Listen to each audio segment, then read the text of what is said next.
Hello, my name is Brenda Bastanzi, and this is my PowerPoint on information governance in HIM 2820C.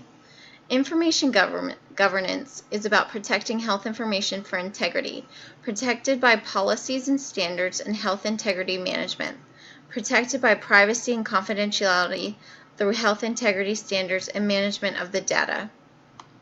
It's also about integrity, providing confidentiality for the health information from the provider to the patient through healthcare standards. Patient access must be authorized by the patient for the purpose of accessing the record and giving out information. Governing practices are legal practices within the state requirements that govern the record. Compliance standards. Audit trails get compliance standards in order for the protection of health integrity for the purpose of the best standards of all time. The information in the record contains information that is protected by the consents and audit trails. The reliability of the record requires password authentication and encryption notification.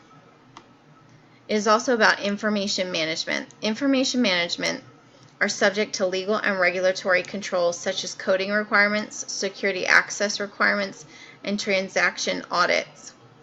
Documentation specialists also enlist in the help of health information management managers to ensure that documentation is applicable to the standards of care that provide accountability from the physician and other departments within the facility. The best way to enhance quality of care is through documentation management by establishing proper protocol within the organization through a documentation system.